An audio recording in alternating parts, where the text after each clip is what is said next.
नमस्कार, न्यूज 18 मध्य प्रदेश छत्तीसगढ़ देख रहे हैं आप और मैं हूं आपके साथ अवंतिका श्रीवास्तव। साथ ही न्यूज रूम से हमारे सहयोगी सुमित शर्मा आपके साथ लगातार जुड़े हुए हैं। खास खबरों को लेकर सीधे न्यूज रूम से आप तक जानकारी पहुंचाएंगे। शुरुआत करेंगे इस बुलेटिन की। सबसे पहले गाजियाबाद से इस वक्त एक बड़ी खबर सामने आ रही है। दिल्ली मेरठ एक्सप्रेसवे पर भीषण सड़क हादसा हुआ है। बस और कार की टक्कर हुई है। हादसे में एक ही परिवार के 6 लोगों की मौत हो गई है। हादसे में 8 साल का एक बच्चा भी घायल है। बच्चे का अस्पताल इलाज जारी है अस्पताल में। आपको बताएं कि हादसे में 6 लोगों की जान जा चुकी है। हादसे के वक्त कार में कुल 8 लोग सवार थे और इतनी भीषण दुर्घटना कि घटनास्थल पर ही 6 लोगों ने दम तोड़ दिया। बच्चे को अस्पताल में भर्ती करवाया गया इलाज के लिए, लेकिन दुर्घटना से जुड़ी हुई तस्वीरें आप देखिए। भयानक हादसा जो कि साफ तौर पर आमने सामने की भिड़ंत होना सामने आया तस्वीरों के जरिए। एक परिवार के 6 लोग इस घटना में दम तोड़ चुके हैं। एक छोटा बच्चा भी, जिसकी हालत गंभीर बनी हुई है, अस्पताल में इलाजरत है। भीषण सड़क दुर्घटना। गाजियाबाद की तस्वीरें हम आपको दिखा रहे हैं। दिल्ली मेरठ एक्सप्रेसवे की ये तस्वीरें हैं। भीषण हादसा, बस और कार की टक्कर से ये सड़क दुर्घटना। इतनी भीषण भिड़ंत, आमने सामने की, तेज रफ्तार में थे दोनों ही वाहन। किस वजह से ये सब हुआ, किसकी लापरवाही रही, ये अभी भी जांच का विषय। रॉन्ग साइड से बस आ रही थी, ये भी प्रत्यक्ष होता है। बच्चे का अस्पताल में इलाज फिलहाल चल रहा है। कोशिश की जा रही है कि स्वस्थ हो बच्चा जल्द से जल्द। डॉक्टर्स की निगरानी में अन्य जितने भी लोग घायल हैं उनका भी इलाज लगातार चल रहा है। काफी लंबे समय से ये बस रॉन्ग साइड चलती आ रही थी, ये भी जानकारी है। बस ड्राइवर की तरफ से बड़ी लापरवाही और इसी वजह से गंभीर दुर्घटना।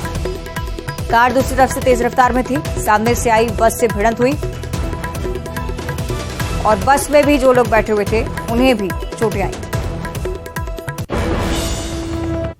छतरपुर में छात्र को स्कूल में हार्ट अटैक आया है। गंभीर मामला। 10वीं के छात्र को स्कूल में हार्ट अटैक आया। अस्पताल ले जाते वक्त छात्र ने दम तोड़ दिया। छात्र का नाम सार्थक टिकरिया बताया जा रहा है। शहर के जाने माने व्यवसायी का ये बेटा है। घटना के बाद परिवार में मातम का माहौल है। छतरपुर की एक घटना गंभीर। इस तरह के मामले लगातार बढ़ते हुए 10वीं के स्कूली बच्चे को हार्ट अटैक आना अपने आप में बहुत दुर्भाग्यपूर्ण। सार्थक टिकरिया इस बच्चे का नाम बताया जा रहा है। शहर के नामी व्यवसायी का बेटा। असेंबली में प्रेयर के दौरान अचानक से बेहोश होकर गिर पड़ा। उसके बाद डॉक्टर्स ने मृत घोषित कर दिया। हार्ट अटैक मौत के पीछे की वजह।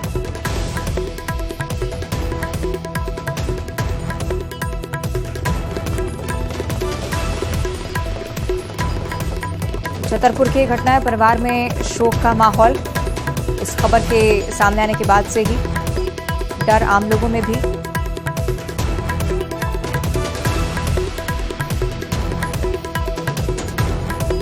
सही, नरेंद्र परमार हमारे साथ जुड़ रहे हैं। नरेंद्र, क्या कुछ हुआ इस बच्चे के साथ और अभी फिलहाल क्या स्थिति है? देखिए अवंतिका, ऐसा है, छतरपुर शहर का एक निजी स्कूल है जहां पर जो सार्थक टिकरिया नाम का जो छात्र है कक्षा 10वीं में अध्ययनरत था और जैसे ही वह स्कूल पहुंचता है और जो प्रेयर होती है, प्रेयर में जब ये लाइन में खड़ा था तो उसी समय अचानक यह जमीन पर गिर जाता है। तभी वहां पर मौजूद स्टाफ आनंद फानव ने बच्चे को उठा के अस्पताल भेजता है। तब और परिजनों को भी वहां पर बुलाया जाता है, लेकिन जब तक परिजन अपने बच्चे को अस्पताल ले जाते तब तक रास्ते में ही बच्चे की मौत हो गई। और अस्पताल पहुंचते पहुंचते डॉक्टरों ने कक्षा 10वीं के जो छात्र हैं उनको मृत घोषित कर दिया और जो मृत्यु की वजह डॉक्टरों ने बताई है उसमें निकल के आया है कि हार्ट अटैक आया था। तो कुल मिला के चौंकाने वाली बात है कि 17 वर्षीय, चूंकि एक तरह से कह ले कि 17 वर्षीय 17 साल की उम्र में भी यदि किसी मासूम किसी छात्र को यदि हार्ट अटैक आता है तो बड़ा ही समाज को चौंकाने वाला वाकया सामने आया है, जिसको लेकर यहाँ पर दहशत भी है अन्य छात्रों में और परिजन भी इस विवाद को लेकर काफी यहाँ पर चिंतित हैं कि आखिरकार उनके मासूम की जो जान गई है वो हार्ट अटैक से गई है। तो कहीं ना कहीं ये बिल्कुल डर का माहौल भी है और सभी बच्चे भी यहाँ पर भयभीत हैं और परिजनों में और उनके रिश्तेदारों में यहाँ पर मातम का माहौल है। जो छात्र की मौत हुई है उसका नाम सार्थक टिकरिया बताया जा रहा है। मामले सामने आना दुर्भाग्यपूर्ण भी। बहुत शुक्रिया आपका फिलहाल जानकारी के लिए। स्कूल गया तो घर वालों ने बताया कि वहाँ उसको घबराहट बेचैनी होने लगी और वो ज़मीन पे गिर गया। उसके बाद जो भी स्कूल टीचर्स थे उन लोगों ने उसकी कुछ हेल्प करी और घर वालों को इन्फॉर्म किया। तो घर वाले उसको हॉस्पिटल लेके आए। बहुत जैसे भी वो पहुँचे तो तुरंत ही हॉस्पिटल लेके आए। जब हॉस्पिटल में पेशेंट आया आईसीयू में, तब वो कंप्लीट अरेस्ट में था।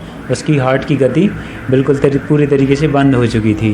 वहाँ पे जो भी सीपीआर होता है वो पूरी तरीके से सीपीआर किया, लेकिन वो उसका कार्डियक अरेस्ट वापस से रिवाइव नहीं हो पाया पेशेंट, और उसको मृत घोषित कर दिया गया। और अब बड़वानी से अगली बड़ी खबर, जहां चलती बाइक में अचानक से आग लग गई। कूदकर बाइक सवार ने अपनी जान बचाई, ग्रामीणों ने आग पर काबू पाया। सिलावत में बीच बाजार की पूरी घटना अभी तक स्पष्ट नहीं हो पाई कि किस वजह से बाइक में आग लगी। हालांकि शॉर्ट सर्किट के चलते अक्सर इस तरह की घटनाएं होती हैं। बड़वानी की खबर है, चलती बाइक में अचानक से आग लगी, कूदकर बाइक सवार ने अपनी जान बचाई। बाइक सवार पूरी तरह से सुरक्षित है, लेकिन बाइक पूरी तरह से जलकर नष्ट होती हुई। ये तस्वीरें आप देखिए, ग्रामीण खुद ही प्रयास करते रहे आग पर काबू पाने के लिए। बाइक सवार पूरी तरह से सुरक्षित। राहत भरी बात यह है कि उसे कोई चोट नहीं पहुंची है, लेकिन दूसरी तरफ ये बाइक जलकर पूरी तरह से नष्ट हो गई। सिलावत में बीच बाजार की घटना आप देख रहे हैं। स्थानीय लोग मदद के लिए आगे आए, आग पर नियंत्रण पाने की कोशिश उनकी तरफ से।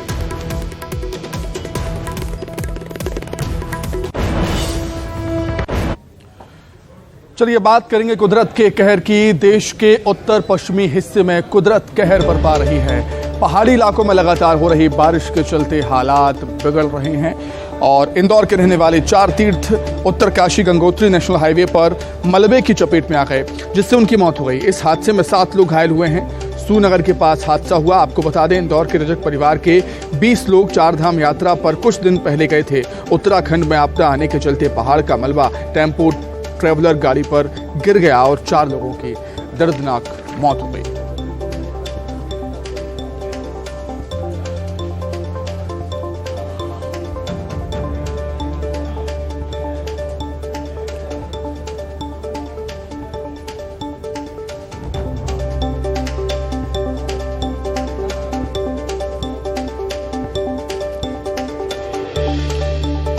तो वहीं उत्तराखंड में देवास के 4 पर्यटकों के साथ हादसा हुआ है, जिसमें 2 लोगों ने अपनी जान गंवा दी है, वहीं 6 लोग घायल हुए हैं। उत्तराखंड के गंगोत्री में ये हादसा हुआ। जैसा कि हम आपको बता रहे हैं कि देश के और उत्तर पश्चिमी क्षेत्र में कुदरत कहर बरपा रही है।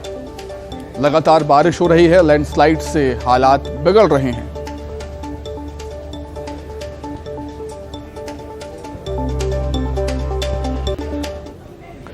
आगे बढ़ेंगे। झाबुआ एसडीएम पर छात्रावास की छात्राओं के साथ छेड़खानी के आरोप लगे और इन आरोपों को देखते हुए उन्हें सस्पेंड कर दिया है। आपको बता दें कि उन्हें गिरफ्तार किया गया था। पुलिस ने उन्हें कोर्ट में पेश किया, जहां से उसे जेल भेज दिया गया। आपको बता दें, रविवार को एसडीएम सुनील झा छात्रावास का निरीक्षण करने पहुंचे। छात्राओं ने एसडीएम के गलत व्यवहार की शिकायत दर्ज कराई थी। जांच हुई और फिर केस दर्ज हुआ।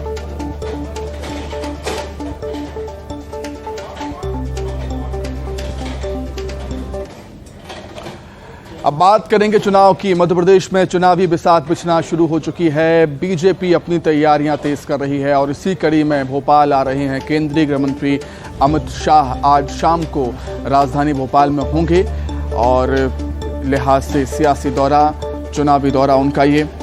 बीजेपी के मिशन 2023 का रोड मैप फाइनल करेंगे। 13 चुनिंदा नेताओं के साथ उनकी एक बैठक होनी है। बैठक वाले कमरे में न्यूज़ 18 पहुंचा। कमरे में 13 कुर्सियां रखी गई हैं। इन 13 चुनिंदा नेताओं के अलावा किसी को भी कमरे में एंट्री नहीं दी जाएगी।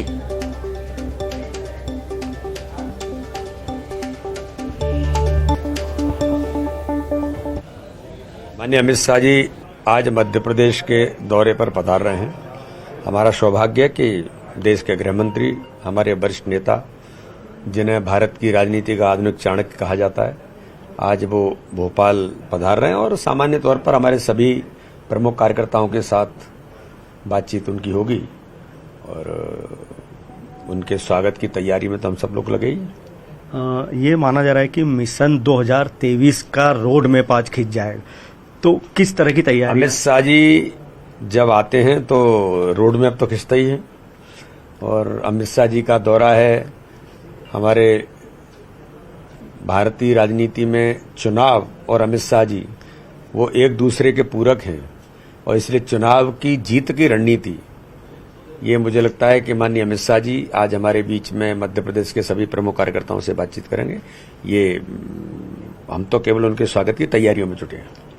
अब की बार 200 पार भाजपा का एक ये लक्ष्य है, तो किस तरह की तैयारी? भारतीय जनता पार्टी जो माननीय अमित शाह जी कहते हैं कि प्रत्येक बूथ पर 51% वोट शेयर का संकल्प, ये हमने लिया है। माननीय अमित शाह जी का हम सबको पाते था। माननीय प्रधानमंत्री जी ने मध्य प्रदेश को मेरा बूथ सबसे मजबूत इस अभियान के लिए मध्य प्रदेश को चुना। हमारे लिए सौभाग्य था कि माननीय प्रधानमंत्री जी का आशीर्वाद मध्य प्रदेश में सभी देश के कार्यकर्ताओं को मिला। देश के 10 लाख बूथों पर करोड़ों कार्यकर्ताओं से संवाद हुआ।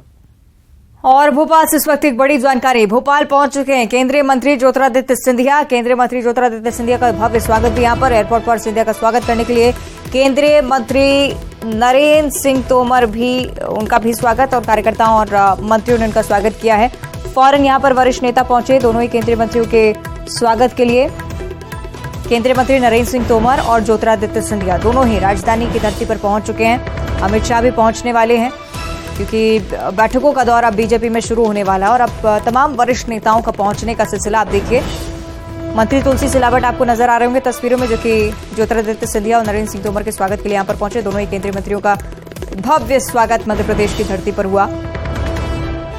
तो बीजेपी में चुनावी हलचल भी आप देखिए, एक तरफ बढ़ती हुई, तमाम वरिष्ठों का पहुंचना शुरू हो चुका है और पार्टी अब 2023 विधानसभा चुनाव की तैयारी में पूरी तरह से जुट चुकी है। आगामी समय जब विधानसभा चुनाव का रोड मैप तैयार होना है, पार्टी कार्यकर्ताओं को भी एक बार फिर से साधने की कोशिश होगी कि कैसे कार्यकर्ताओं से हर स्तर पर प्रयास करवाया जा सके जिससे प्रचार पार्टी की तरफ से हो सके।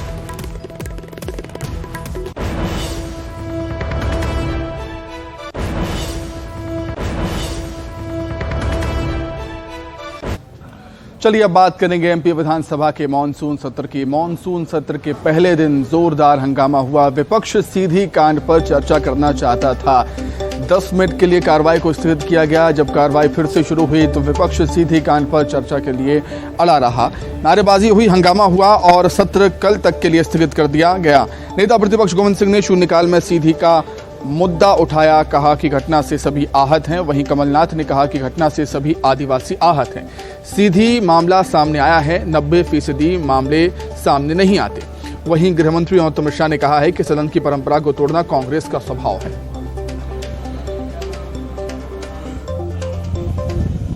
बड़ा मुद्दा जो है हमारे आदिवासी भाइयों पर जो अत्याचार हो रहा है, जनजाति, अनुसूचित जनजाति पर जो अत्याचार हो रहा है, ये पूरे देश भर में सबसे अधिक है। हम केवल इसमें चर्चा चाहते हैं, मुझे समझ नहीं आता। माननीय अध्यक्ष महोदय से अनुरोध किया था कि आदिवासी समाज के हमारे भाई पर दसमत जी पर खड़े आम भारतीय जनता पार्टी का विधायक का प्रतिनिधि मंडल अध्यक्ष खड़े होकर सिर पर पेशाब कर रहा है। पूरे देश नहीं, पूरे विश्व में इस घटना ने मध्य प्रदेश को कलंकित किया है। इस पर स्थगन के मदद से चर्चा कराना चाहते। सरकार जब जब भ्रष्टाचार में अनैतिक कार्य फंसती है तो सरकार का रवैया चर्चा कराने से भागती है। वहीं मध्य प्रदेश के गृहमंत्री अमित शाह से न्यूज 18 ने खास बातचीत की। उन्होंने कहा कि तीसरी आंख ने भी देखा, देश ने भी देखा कि किस तरीके से राष्ट्रगीत का अपमान किया गया। और भी कई मुद्दों पर अमित शाह ने न्यूज 18 से बातचीत की। आज जमकर हंगामा हुआ और विधानसभा की कार्रवाई स्थगित हुई। सर, जिन मुद्दों पर चर्चा होनी थी उन पर आज हो नहीं पाई। कहा कि सर बहुत हंगामा हुआ और जब वंदे मातरम हो रहा था तब भी बहुत ज्यादा हंगामा हुआ। आपकी तीसरी आंख ने भी देखा, वो अकेला मैंने नहीं देखा, पूरे प्रदेश ने देखा। और जिस तरह से राष्ट्रगीत का अपमान किया है जी, ये निंदनीय है। हम बर्दाश्त नहीं करते इसको। निधन का उल्लेख होना था, वो नहीं होने दिया। अरे भाई चर्चा को आओ ना, जिसमें कर रहे हैं। एक ही दिन में 2 वीडियो आए मार्केट में। एक आया सीधी का, एक आया शिवपुरी का। एक जगह पेशाब से जुड़ा मामला था, एक जगह मल से जुड़ा मामला था। लेकिन आपने सीधी का वीडियो पकड़ लिया, जबकि एससी के व्यक्ति के साथ हुआ था शिवपुरी में। ये तुष्टीकरण की राजनीति है और इसके लिए आप सदन के फ्लोर का उपयोग करोगे, ये भी गलत है। सीधी वाले पे तत्काल कार्रवाई हुई, शिवपुरी पे भी तत्काल कार्रवाई हुई। लगभग समान कार्रवाई हुई। वहां भी बुलडोजर चला, वहां भी एनएसए लगी, वहां भी गिरफ्तारियां हुई, वहां भी जेल में गए। लेकिन आप वहां उठाते हो, यहाँ मुद्दों को उठाना, तो वो उठाए ना, आए ना, तरीके से आए भाई। आप ये कोई तरीका। और इधर पंडित धीरेन्द्र शास्त्री देर रात अचानक मथुरा पहुंचे। बरसाना में विनोद बाबा और वृंदावन में मलूक पीठ आश्रम में संतों से मुलाकात करने के लिए पहुंचे थे। रात में 5 घंटे तक ब्रज में घूमते रहे। भाजपा नेता मनोज तिवारी भी उनके साथ नजर आए इस दौरान।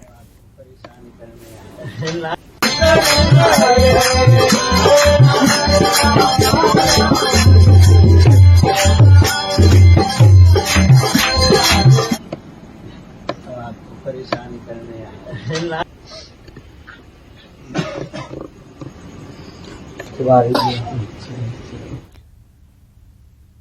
और अब 25 सेकंड में खबर। मध्य प्रदेश विधानसभा के मानसून सत्र का आगाज। सीधी पेशाब कांड और आदिवासी के मुद्दे पर सदन में हंगामा। कांग्रेस के हंगामे पर गृहमंत्री नरोत्तम मिश्रा का बयान। सदन की परंपरा को तोड़ना कांग्रेस का स्वभाव। जल संसाधन मंत्री तुलसी सिलावट का दावा। अगली बार पक्ष की सीट पर दोबारा बीजेपी ही बैठेगी। विपक्ष की सरकार को घेरने की तैयारी पर इंदर सिंह परमार का हमला। हमारी सरकार पूरी तरह से तैयार।